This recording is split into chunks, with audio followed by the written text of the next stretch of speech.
Hello and welcome to Cards of the Week. I am Bison and I will be doing this with no one else because everyone else is busy and doing some other stuff right now. So I will just go straight to Cards of the Cards of the Week. To Casa, looking for King Mega, red 107k, Gargantuan Protect trait. When this card has front attack, please put this card into the waiting room. I hate and love this because it's a 107k drop, so that means this card can already match up against any 117k straight up without paying a cost. The other thing is, anything will kill this card. Anything will kill this card. Just send the support you don't need, front attack it, it's dead. Nope, that's it. It's gone. It's quite a heavy demerit. In the same time, I can see it being used against certain decks. For example, cards that must reverse its opponent.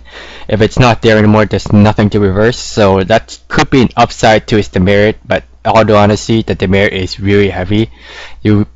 If you do use this card, you probably just drop this just to kill a card, and then it'll be gone right away. Alright, next card is Unexpected Ability User to Casa's Mom, red 00500, House Traffic Gargantuan trait. Bonds to the card previously mentioned, and you can pay 1 to kill, send a level 0 lower front row to the waiting room. With the bond, the 1-0 is it's better because the bond is a clock, is a deck top deck to clock, so that means there's no cost to replay it except 1 damage.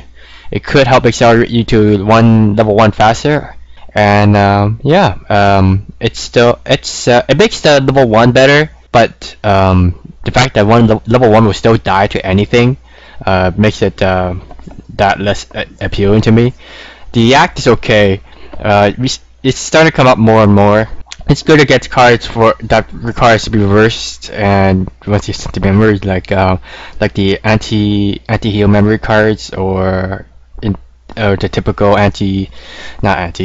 typical reverse search, the cards like that. Alright, next card is waiting for the sake of her dream, Mariko, red 002k, Gargant and Drunk. When this card is played from hand to stage, you can look at the top, or either put it on top or leave it on top or put it in the waiting room. When this declares an attack with the Climax Crunchy Rotor Cutter in your Climax, this card gains the ability when this is reversed in battle. When this card is reversed in battle, if the opponent is cost 1 and lower, you may reverse that character. This really goes down to what the Climax is. If it's a 2k 1 so this card is godly. If it's most likely, I say it's not likely not likely to be a power based one. So I'm gonna guess it's either gonna be a stock one, maybe +2 soul, and maybe a gate. Either way, if the Climax has to be gate, I'm pretty sure you can see this set running like several copies of this, because cost 1 suicide at level 0. It's pretty good with the Climax. Depends on the Climax really. So I'm just speculating. Depending on the Climax, this card is really good. I mean, like the first ability is pretty good.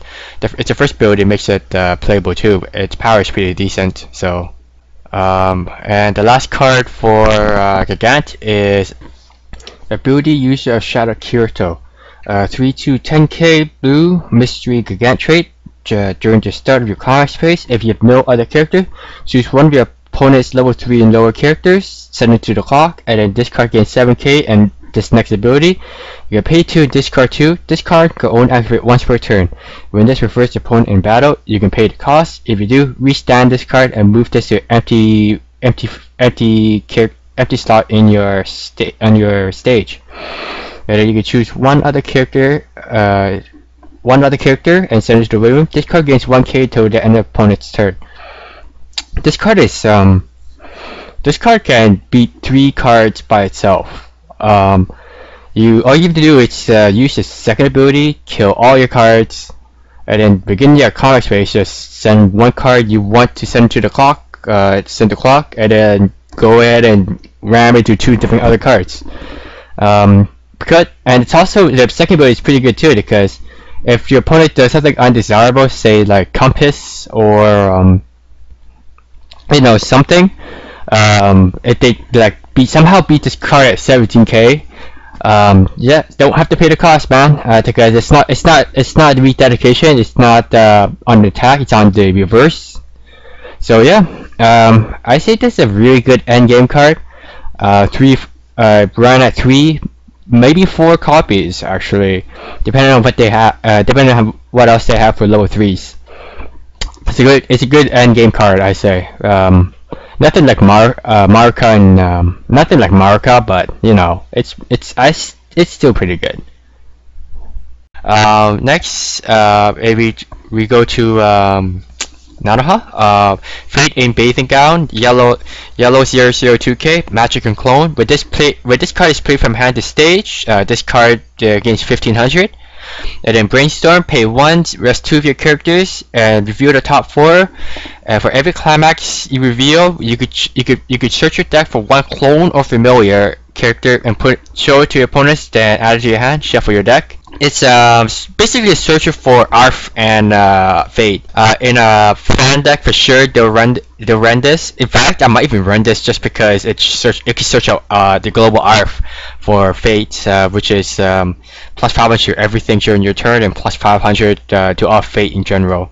And the fact that it becomes a 35 on drop is okay. That's okay. It's brainstorm pretty good. No, the brainstorm is really good. It's too bad not magic in general, but you know, you can't argue about it. I am not sure if this will replace the current Fate spammable brainstorm right now. In a Fate based deck, I think this will would replace it. If not, will definitely be added in a Fate based deck, and standard like Nanoha Fate maybe. Probably not. If you run anything that does have Fate, then no, you won't be running this card because you know there's nothing to search for. You just use the spammable one. So yeah, good card. Any Fate fan deck will definitely run this card, and any Fate set trick deck will still run this card. Yeah, I can see this card being used. And last card is from the SAO 2 TD. Elite Sniper Xenon, blue 3/2 10k, avatar and weapon. During your opponent's turn, for every other avatar and net character you have, this gains 500. And then when you play this from hand to stage, you heal 1. So TD card, can't say much about it.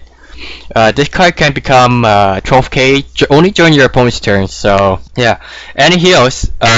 It's a TD card. I can't say much about it. This is actually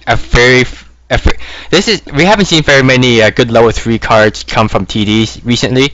This one's actually quite decent. I guess any SAO 2 TD base will probably run this card at 4. Probably because it's probably the only level 3 it has anyway. So yeah, good card. I definitely won't. Probably not gonna be used in the main deck, but it's a good TD card in general. Because you know we haven't seen very many good level 3 cards being used these days. As for new releases coming up, news, I heard Milky Homes and Fate Stay Night is getting new boxes, new sets. And yeah, that's all I heard. Thank you for listening, and I hope you listen to me next time.